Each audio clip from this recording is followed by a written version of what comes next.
மீண்டும் ஒரு முறை யாழ்ப்பாணத்திலே ஊடகங்களை சந்திப்பதிலே மகிழ்ச்சி அடைகிறேன். நேற்றைய தினம் உயர்நீதிமன்றம் 20வது அரசியலமைப்பு திருத்தம் சம்பந்தமான தன்னுடைய தீர்ப்பை சபாநாயகருக்கும் ஜனாதிபதிக்கும் வெள்ளிக்கிழமை அனுப்பி வைத்ததாகவும் அதனுடைய பிரதி இப்பொழுது வெளிவந்திருக்கிறது என்று பல ஊடகங்கள் அவற்றை வெளியிட்டிருந்தன. இன்றைக்கு சண்டே டைம்ஸ் பத்திரிகையிலே உத்தியோகபூர்வமாக தங்களுக்கு அதனை உறுதி செய்யலாம் என்று சொல்லி செய்தி வெளியிட்டிருக்கிறார்கள். கொழும்பு சட்டத்தரணிகள் சங்கமும் இதனை நேற்றைய தினமே இந்த நீதிமன்றத்தினுடைய முடிவை வெளியிட்டிருக்கிறார்கள். அந்த வகையிலே வெளியிடப்பட்டிருப்பது சரியான உயர்நீதிமன்றத்தினுடைய முடிவு என்கின்ற அடிப்படையிலே இது சம்பந்தமான சில கருத்துக்களை நான் பகிர்ந்து கொள்ள விரும்புகிறேன்.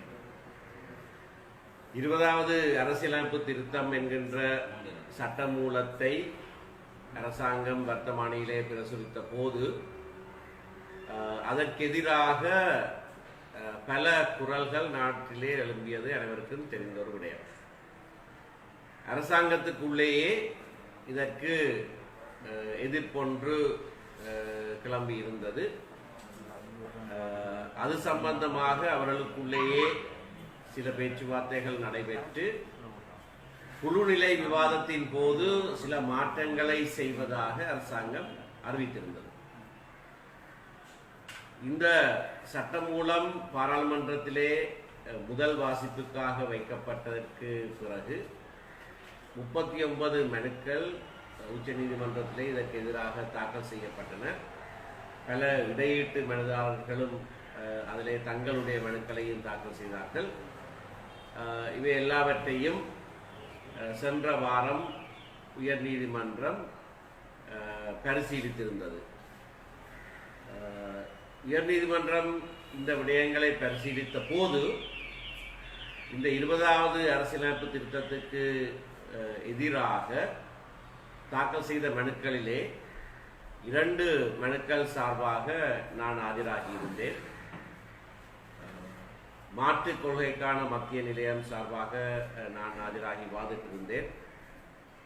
தமிழ் தேசிய கூட்டமைப்பின் தலைவர் கௌரவ இரா சம்பந்தன் அவர்களுடைய பெயரிலே தாக்கல் செய்யப்பட்ட மனு சார்பாக சிரேஷ்ட ஜனாதிபதி சட்டத்தரணி கலாநிதி கனகீஸ்வரன் ஆஜராகியிருந்தார். அவருடைய கனிஷ்ட சட்டத்தரணியாக நான் ஆஜராகியிருந்தேன்.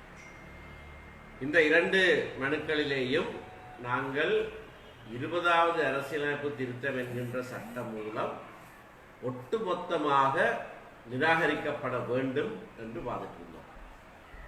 எங்களுடைய 2வது குடியரசு அரசியல் யாப்பின் அடிப்படை கோட்பாடுகளை இந்த சட்டம் மூலம் மீறுகிறது. ஆகையினாலே இது ஒட்டுமொத்தமாக நிராகரிக்கப்பட வேண்டும். இது இயற்றப்பட முடியாது. சர்வஜன வாக்கெடுப்பு மூலமாக கூட இதனை இயற்றக்கூடாது.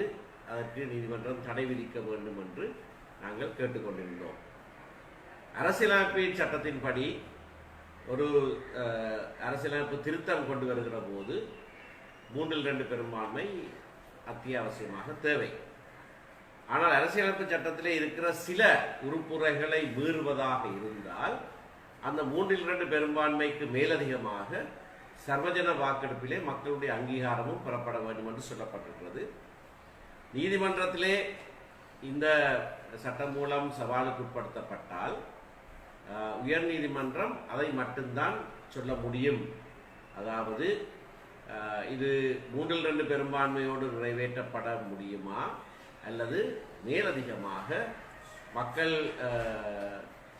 முன்பாக சர்வஜன வாக்கெடுப்பிலே அனுமதி பெறப்பட வேண்டுமா என்கின்றதைத்தான் அவர்கள் சொல்ல முடியும் என்று அரசியலமைப்பு சட்டம் சொல்லுகிறது.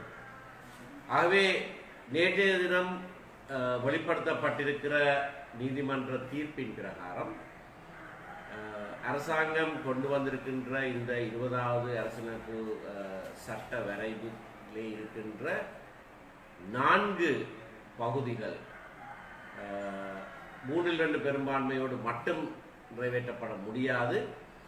அது இந்த அடிப்படை சரத்துக்கள் சிலவற்றை மீறுகிற காரணத்தினாலே மக்கள் தீர்ப்புக்காக சர்வஜன வாக்கெடுப்பிலேயும் அனுமதி பெற்றால் ஒழிய அது சட்டமாக முடியாது என்று உயர்நீதிமன்றம் தீர்ப்பு வழங்கியிருக்கிறது. மற்றைய விடயங்கள் அப்படியாக சர்வஜன வாக்கெடுப்பு தேவையில்லை, அது 3/2 பெரும்பான்மையோடு மட்டும் நிறைவேற்றப்பட முடியும் என்று தீர்ப்பளித்திருக்கிறார்கள்.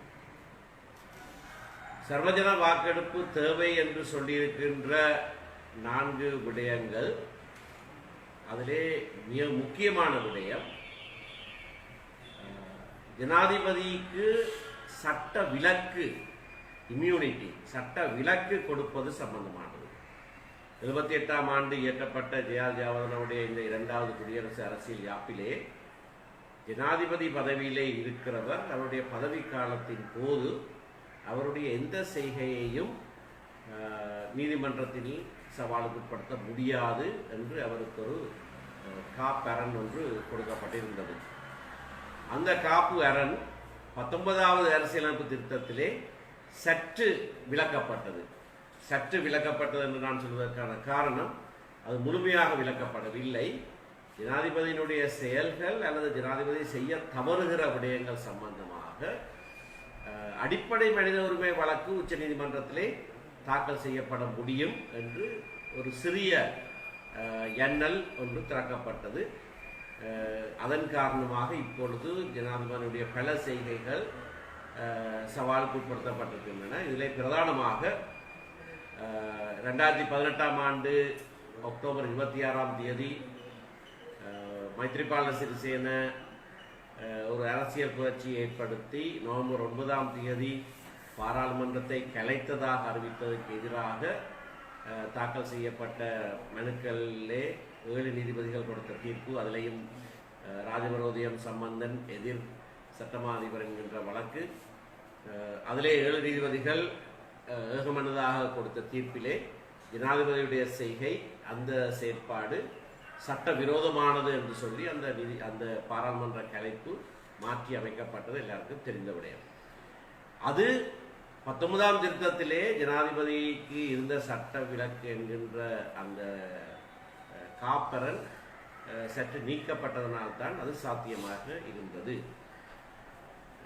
இப்பொழுது மீண்டும் அப்படியான ஒரு காப்பு அரணை, ஒரு சட்ட விலக்கை கொண்டு வருவதற்கான யோசனை 20வது சட்ட வரைவிலே இருக்கிறது. அதை குறித்து நீதிமன்றம் வெகுவாக ஆராய்ந்து நீண்ட வாத பிரதிவாதங்களை எல்லாம் சொல்லி அது நீக்கப்பட முடியாது. ஜனாதிபதிக்கு எதிராக அடிப்படை மனித உரிமை வழக்கு தாக்கல் செய்கிற உரிமை எந்த பிரஜைக்கும் இருக்க வேண்டும், அந்த காப்பரன் கொடுக்கப்பட முடியாது என்று தீர்ப்பளித்திருக்கிறார்கள். அப்படி செய்வதாக இருந்தால் சர்வஜன வாக்கெடுப்புக்கு அதை விடப்பட வேண்டும் என்று சொல்லியிருக்கிறார்கள். ஜனாதிபதியினுடைய செய்கை தவறாக இருந்தால் அவரை பதவியிலிருந்து விலக்குவதற்கான பொறிமுறை ஒன்று இருக்கிறது, அது போதுமானது என்று சட்டமா அதிபருடைய வாதத்தை அவர்கள் நிராகரித்திருக்கிறார்கள். எந்த பிரஜைக்கும் ஜனாதிபதியுடைய செய்கை அல்லது அவர் செய்ய தவறுகிற விடயங்கள் சம்பந்தமாக சவாலுக்கு உட்படுத்த முடியும், அது அடிப்படை மனித உரிமை வழக்கு மூலமாக செய்யப்படக்கூடியதாக இருக்க வேண்டும் என்பதை வலியுறுத்தி இருக்கிறார்கள். அதற்கு மேலதிகமாக ஜனாதிபதியினுடைய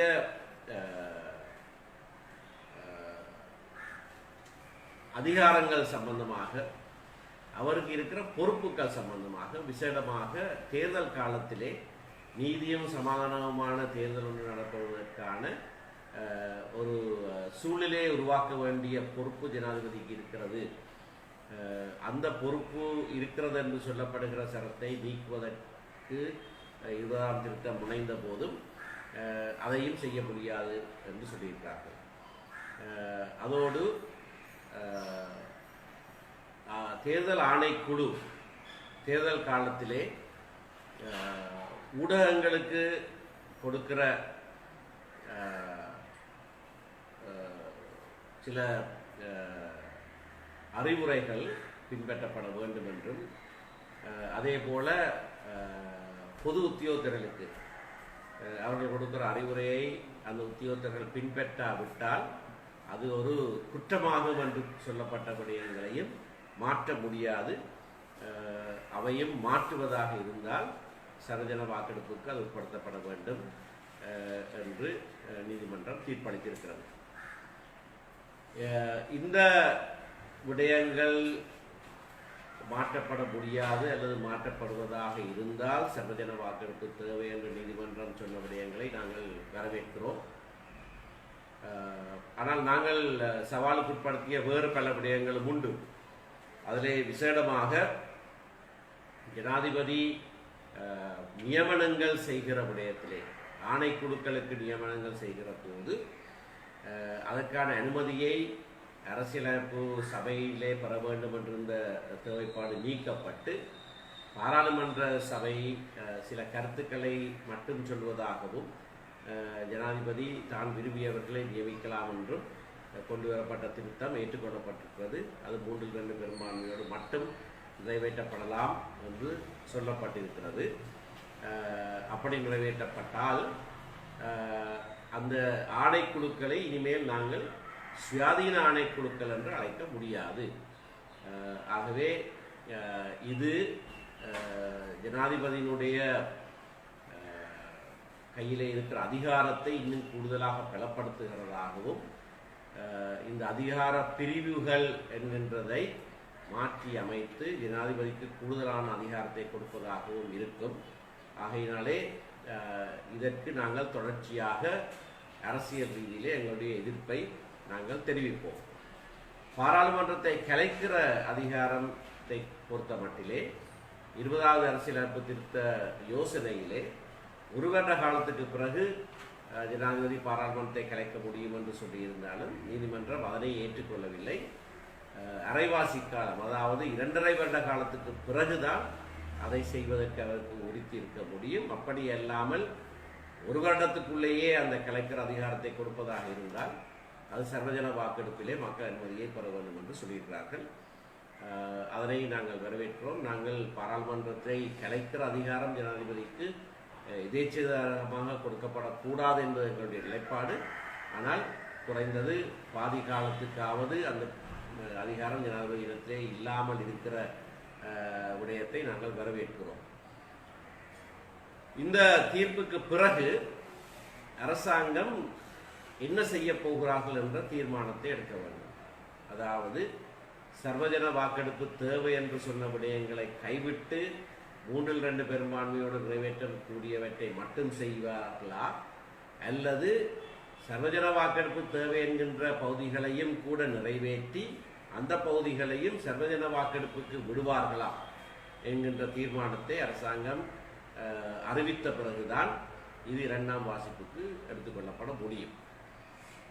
இந்த தருணத்திலே இந்த ஜனநாயக விரோத அரசியலமைப்பு திருத்தம் சம்பந்தமாக எங்களுடைய நிலைப்பாடு இன்னும் உறுதியானதாக தொடரும். ஜனநாயக முறைமையின்படி அரசியலமைப்புக்கு விரோதமானது, அரசியலமைப்புடைய அடிப்படைக்கு விரோதமானது என்று சொல்லி நாங்கள் செய்யக்கூடியதாக இருந்த நீதிமன்ற சவாலை நாங்கள் செய்திருக்கிறோம். அதிலே ஓரளவு வெற்றியும் அடைந்திருக்கிறோம். ஆனால் அதை தொடர்ந்து வரப்போகிற பாராளுமன்ற அமர்வுகளிலே, பாராளுமன்றத்திலே இந்த திருத்த சட்டம் கொண்டு வரப்படுகிற போது அதற்கு எதிராக நாங்கள் செயல்படுவோம். ஏனென்றால் இது முற்று முழுதாக இதிலே காணப்படுகிற அனைத்து அம்சங்களும் ஜனநாயக விரோத திசையிலே இருக்கிற காரணத்தினாலே இதற்கு எதிராக நாங்கள் செயல்படுவோம், எதிராக வாக்களிப்போம். அனைத்து கட்சிகளும், எதிர்கட்சியிலே இருக்கிறவர்கள் இதற்கு எதிராக வாக்களிக்க வேண்டும். எவரும் அரசாங்கத்துக்கு மாறி சென்று இதற்கு ஆதரவு அளிக்கக்கூடாது. சலுகைகள் கொடுக்கப்படுகிற காரணத்தினாலே, பதவிகள் கொடுக்கப்படுகிற காரணத்தினாலே, வேறு நன்மைகள் அரசாங்கம் கொடுக்கும் என்கின்ற நப்பாசையிலே எவரும் இந்த ஜனநாயக விரோத செயலை செய்யக்கூடாது என்பது நாங்கள் பகிரங்கமாக விடுக்கிற ஒரு கோரிக்கை. அது மட்டுமல்ல, அரசாங்க பக்கத்திலே அமர்ந்திருக்கிற பாராளுமன்ற உறுப்பினர்களும் கூட இந்த ஜனநாயக விரோத செயலை செய்யக்கூடாது என்பது எங்களுடைய பகிரங்க கோரிக்கை. இன்றைக்கு அரசாங்க பக்கத்திலே அமர்ந்திருக்கிறவர்கள் தான் 78ஆம் ஆண்டு தொடக்கம் இந்த அரசியலமைப்பை எதிர்த்தவர்கள். நிறைவேற்று அதிகார ஜனாதிபதி முறையை தொடர்ச்சியாக எதிர்த்த ஸ்ரீலங்கா சுதந்திர கட்சியினுடைய வழித்தோன்றர்கள் தான் இவர்கள். ஆகவே நிறைவேற்று அதிகார ஜனாதிபதி முறையை இன்னும் கூடுதலாக வலுப்படுத்துகிற 19ஆம் திருத்தத்திலே வலுவை குறைத்ததை மாற்றியமைத்து திரும்பவும் வலுப்படுத்துகிற இந்த திருத்தத்தை இவர்கள் ஏற்றுக்கொள்ள முடியாது, ஏற்றுக்கொள்ளக்கூடாது, அதற்கு எதிராக வாக்களிக்க வேண்டும் என்கின்ற எங்களுடைய பகிரங்க நிலைப்பாட்டையும் கோரிக்கையையும் அவர்கள் முன்பாக நாங்கள் வைக்கிறோம். இந்த திருத்தங்கள் செய்யப்பட்டால் இது முழு நாட்டுக்கும் பாதகமானது, நாட்டினுடைய ஜனநாயகத்துக்கு பாதகமானது. ஆனால் நாட்டினுடைய ஜனநாயகத்துக்கு பாதகமான எதுவும் கூட முதலிலே எண்ணிக்கையிலே சிறுபான்மையாக இருக்கிறவர்களுக்கு மாறாகத்தான் செயற்படும். ஆகையினாலே அனைத்து பாராளுமன்ற உறுப்பினர்களிடத்திலேயும் நாங்கள் விடுக்கிற கோரிக்கைக்கு மேலதிகமாக தமிழ் முஸ்லீம் பாராளுமன்ற உறுப்பினர்களிடையே விசேட கோரிக்கை ஒன்றை நாங்கள் முன்வைக்கிறோம். நீங்கள் எக்காரணம் கொண்டும் இந்த 20வது திருத்தத்துக்கு வாக்களிக்க கூடாது. அரசாங்க கட்சியோடு சேர்ந்து இருக்கிற தமிழ் முஸ்லீம் பிரதிநிதிகள் இப்படியான மோசமான மக்களை பாதிக்கிற ஜனநாயக விரோத எண்ணிக்கையில் சிறுபான்மையாக இருக்கிறவர்களை முதலிலே இன்னும் கூடுதலாக பாதிக்கிற இந்த திருத்தத்துக்கு சார்பாக வாக்களிக்க கூடாது என்பது எங்களுடைய கோரிக்கை. அரசாங்கம் தான் கொண்டு வந்தபடியே எல்லாவற்றையும் நிறைவேற்றி சர்வஜன வாக்கெடுப்புக்கும் சில பகுதிகளை முன்வைப்பதாக தீர்மானித்தால் நாட்டு மக்கள் அந்த சர்வஜன வாக்கெடுப்பிலே இதனை தோற்கடிக்க வேண்டும் என்றும் நாங்கள் கோருவோம். ஆனால் தற்போதைக்கு பாராளுமன்ற நிகழ்ச்சி நிரலிலே பாராளுமன்றத்துக்கு 2ஆம் வாசிப்புக்காக வருகிற போது இது தோற்கடிக்கப்பட வேண்டும் என்று நாங்கள் கோருகிறோம். பாராளுமன்றத்துக்கு வெளியேயும் மக்கள் இந்த திருத்தத்துக்கு மாறாக தங்களுடைய எதிர்ப்பை ஜனநாயக வழிகளிலே காண்பிக்க வேண்டும் என்று நாங்கள் கோருகிறோம். குறிப்பாக இளைஞர்கள் இது வர வர இருக்கிற சந்ததியினருக்கு தான் கூடுதலான பாதிப்பை ஏற்படுத்தும். ஆகையினாலே இளைஞர்களும் மற்றவர்களும் இணைந்து இதற்கு எதிரான தங்களுடைய நிலைப்பாட்டை முழுமையாக வழிகாட்ட வேண்டும். ஆனால் நாடு இருக்கிற சூழ்நிலையிலே ஜனநாயக முறையிலே இதனை வழிகாட்டுகிற போது கோவிட்-19 சுகாதார அறிவுரைகளையும் பின்பற்றினவர்களாக அதனை செய்ய வேண்டும் என்ற கோரிக்கையை நாங்கள் முன்வைக்கிறோம். தமிழ் தேசிய கூட்டமைப்பாக இந்த ஜனநாயக விரோத செயற்பாட்டுக்கு எதிராக ஓரளவேனும் நீதிமன்றத்தின் மூலமாக நாங்கள் சில தடுப்பு அரண்களை ஏற்படுத்தக்கூடியதாக இருந்ததற்காக விட்டு நாங்கள் மகிழ்ச்சி அடைகிறோம்.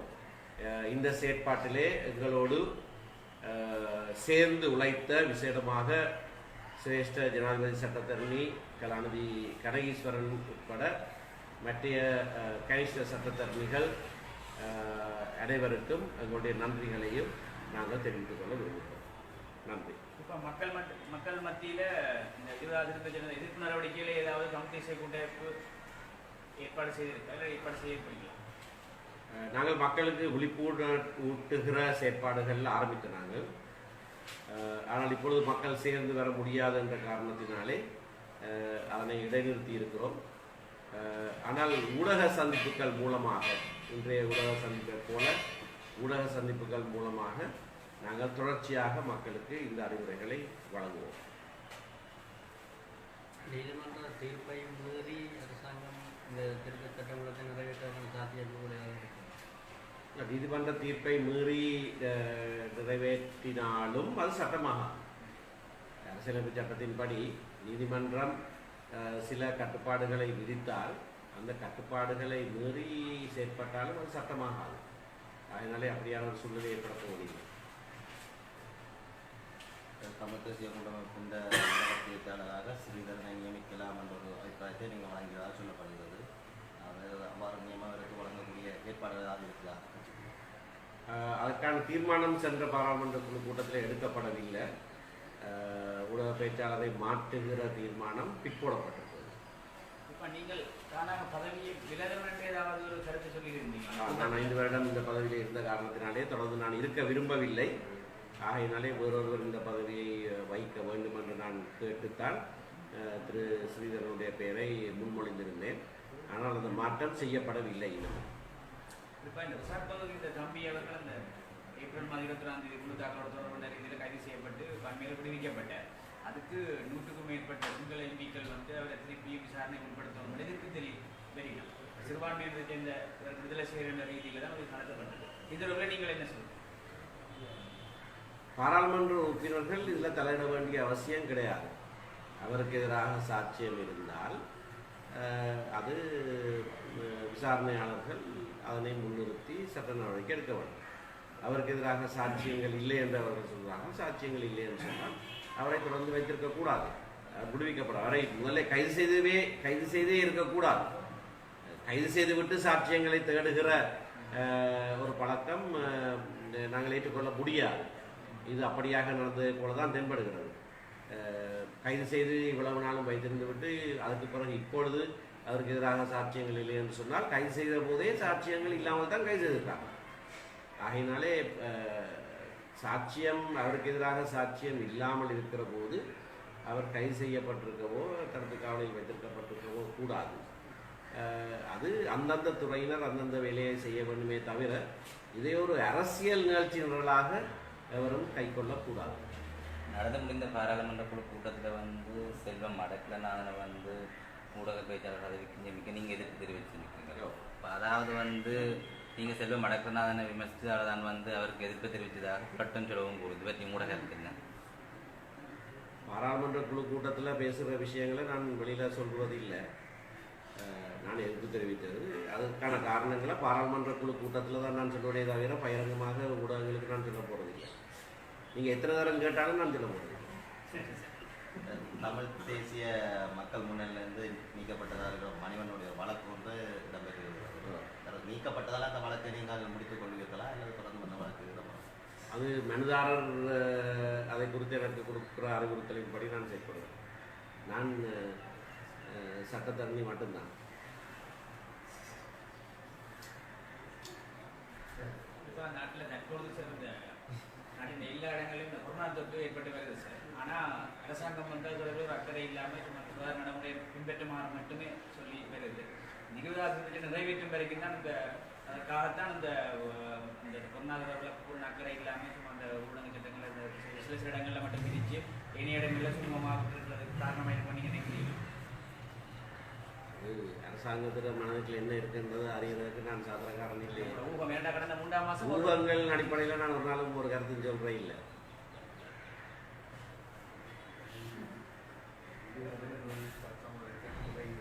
கடந்த நாடாளுமன்ற தேர்தலில் நாடாளுமன்ற உறுப்பினர்கள் அனைவரும் ஒன்று கூடி தற்போதைய நிலைமை பாரத பிரதமருக்கு கடிதம் எழுத தீர்மானிக்க சொல்லப்படுவது.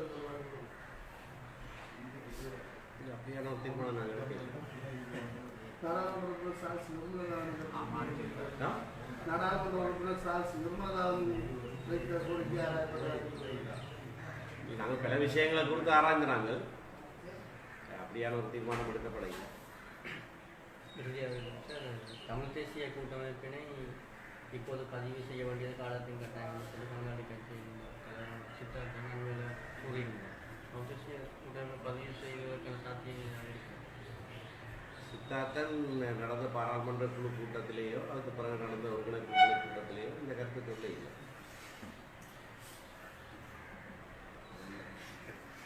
ஊடகங்களுக்கு ஊடகத்துக்கு அப்போ ஊடகத்தோட பதிவு செய்யலாமாக்கும். எங்களுக்கு சொல்ல நேர்காணல் நிகழ்ச்சியில் எங்களுக்கு சொல்ல. அதை பற்றி சரி, நன்றி.